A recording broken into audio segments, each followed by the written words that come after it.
नमस्कार, स्वागत है आपका। टीएनपी न्यूज देख रहे हैं आप और मैं हूं आपके साथ शाहनवाज मिर्जा। कर्नाटक के चुनाव में भारतीय जनता पार्टी की हार के बाद अब भारतीय जनता पार्टी मंथन करती हुई नजर आ रही, लेकिन बड़ी वजह आखिर क्या रही? क्योंकि कांग्रेस पार्टी लगातार अपने घोषणा पत्र में पुरानी पेंशन स्कीम को लेकर भारतीय जनता पार्टी को घेरती हुई नजर आ रही। क्या वाकई में कर्नाटक चुनाव में पुरानी और नई पेंशन स्कीम का मुद्दा बड़ा मुद्दा बना रहा? इस खास रिपोर्ट से समझें।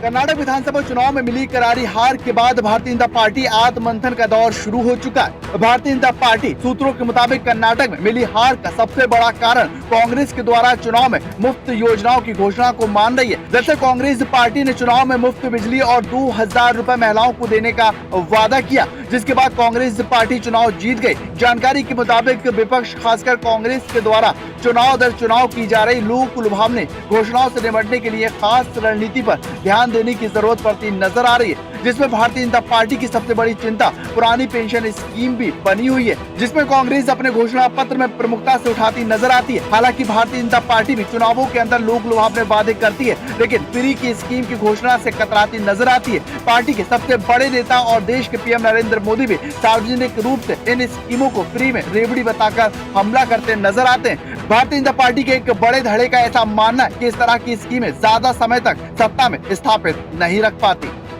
तो भाई अब भारतीय जनता पार्टी को अब ये मानना पड़ रहा है कि आने वाले चुनाव में आखिर कांग्रेस पार्टी की घोषणा का जवाब कैसे दिया जाए। दरअसल सबसे बड़ा मुद्दा ओल्ड पेंशन स्कीम का जो कांग्रेस पार्टी बनाती नजर आ रही है, जिसका तोड़ अभी तक भारतीय जनता पार्टी नहीं निकाल पाई, जिसका फायदा कांग्रेस पार्टी उठाती नजर आ रही है। ओल्ड पेंशन स्कीम और न्यू पेंशन स्कीम में अंतर क्या, जिसको लेकर पार्टियां जनता के बीच जा रही है। वही आपको बताते हैं कि ओल्ड पेंशन स्कीम आखिर है क्या।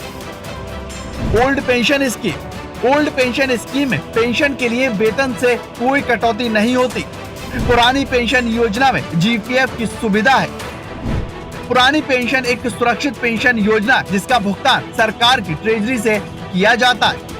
पुरानी पेंशन में रिटायरमेंट के समय अंतिम बेसिक की सैलरी के 50% पेंशन निश्चित होती है।